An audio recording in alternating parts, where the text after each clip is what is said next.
Alright, so here I am. Let's turn the air off for a second in my car. About to do an impromptu video on a fan theory.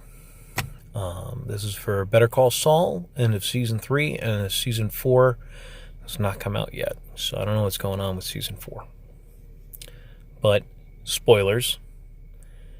If you have not seen the end of Season 3 of Better Call Saul, now is the time to turn off your... What is this? YouTube? Let's say it's a YouTube video. Now is the time to turn off your YouTube player so that you will not get a spoiler about the end of Season 3. Thank you. So anyway, at the end of Season 3, we see Chuck knock over a lantern in his house after he destroyed his house. For fear of his phobia of electricity has come back. Yay, phobias. The general consensus is Chuck died in the ensuing fire in his house. And you're all wrong. Isn't that nice? Isn't that like, maybe you're wrong. You're wrong. You're all wrong.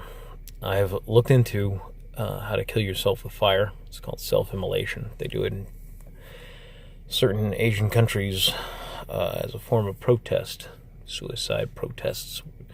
And to kill yourself with fire, you have to first douse yourself with gasoline or kerosene or some kind of accelerant.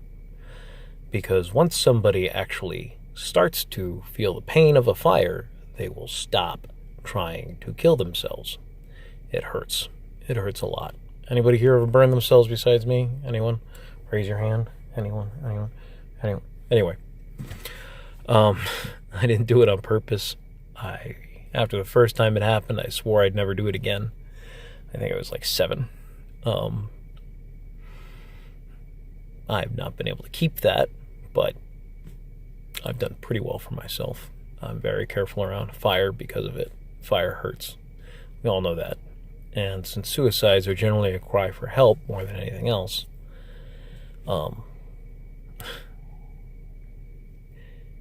once he's actually feels the flame and realizes he's going to die, Chuck is going to run out of that house.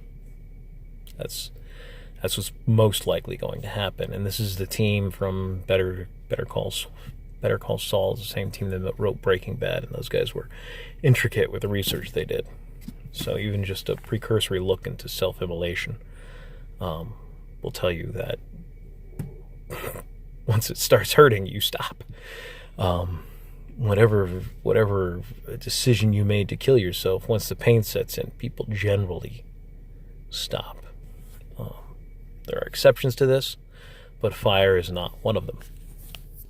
There are very few exceptions. I'm thinking of slitting your wrists. But once you've done that, you're committed. And most people who do that don't know what they're doing anyway, which is a good thing.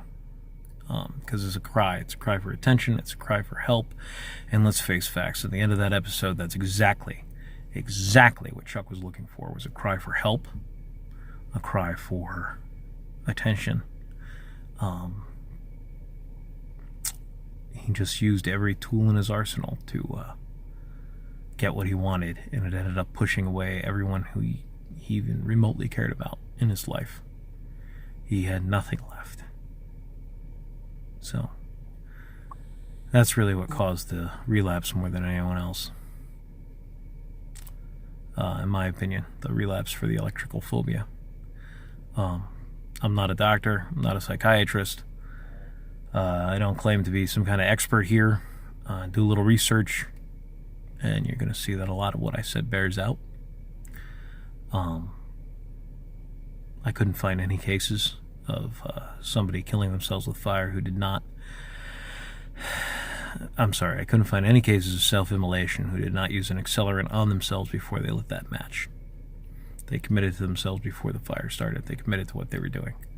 So anyway, that's it. That's my video.